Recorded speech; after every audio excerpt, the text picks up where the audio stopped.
Hello everyone, Mike the MC, bringing another self-care video. Today I'm going to share the number 198 of the Catechism now, as we jump into God in the profession of faith in the Creed.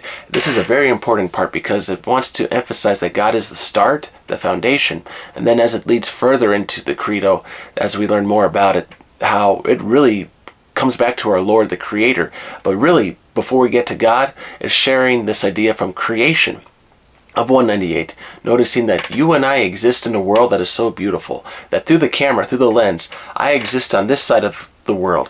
On the other side of the lens, you exist on another side of the world, right? And you can think, wow, creation is so beautiful, so profound, and yet through a media, through some way, we're all communicating in some way across the world, different languages, sharing ideas, etc., etc. And so let me share with you number 198 before I go a little further with respect to God and the Credo and creation, and see how this will build itself up moving forward. And so number 198 states the following, because it's another section of the Catechism. So it's chapter 1 of I believe in God the Father. So 198 states the following: our profession of faith begins with God, for God is the first and the last, the beginning and the end of everything. The Credo begins with God the Father, for the Father is the first divine person of the most holy Trinity. Our creed begins with the creation of heaven and earth, for creation is the beginning and the foundation of all God's works. And so think of it like this. Think of the circle or a square or a triangle, right? It's one solid line as a circle that I can think of, or a triangle, square, whatever example you want to think about, but it's not disconnected. It's one full piece, and maybe it zigzags across, right, if you're thinking of a different object, but the idea here is it's one connected line. And here creation just takes us through all of life, all the time, through all of just beyond humanity, just all creation. And you think, okay, even beyond the planet Earth, right, the other planets, the universe, the stars, the black holes even, right, quasars, pulsars, all that good stuff in science. And you think, okay, even the smallest, the microorganisms, all the bacteria, right, everything from the smallest to the greatest comes back to creation. The building blocks that make you and I, the cells, right, all the DNA, all that comes into play. And you think, okay, what is my DNA? What's your DNA? Okay, and we look at, all right, someone gave us these building blocks. Someone gave us these building blocks to work with. I was going to say other words of creation, but the point is, right, you can think of any metaphors, Legos, Lincoln Logs, and when you build with these things, they're beautiful. But then you think, okay, how are these pieces created, and how or why would anyone give us these things to work with, right? The tree for paper, right? The coal for fire, right? The solar panel to collect energy from the sun, well, the sun being the source.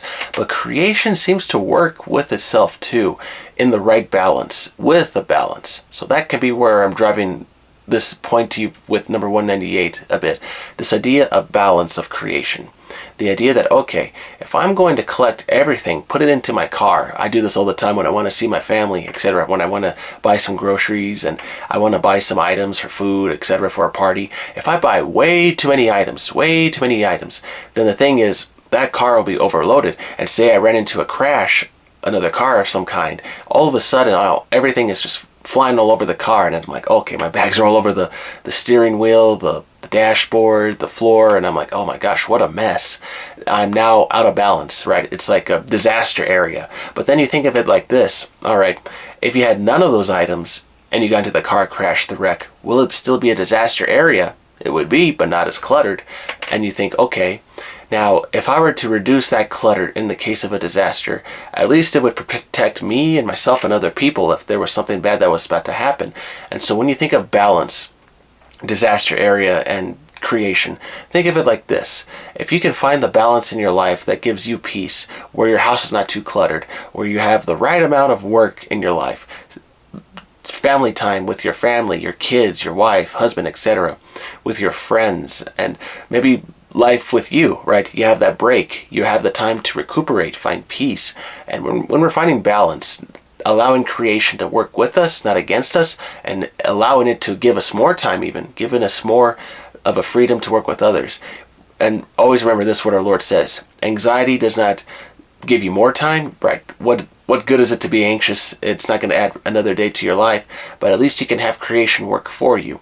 The Lord can help you through the creation that you have in your life. And so when you learn to do more with less, or maybe less with more, right? Trying to figure out your balance, you can really do some good things for your life and for other people in the world that you're part of, where you are in the world.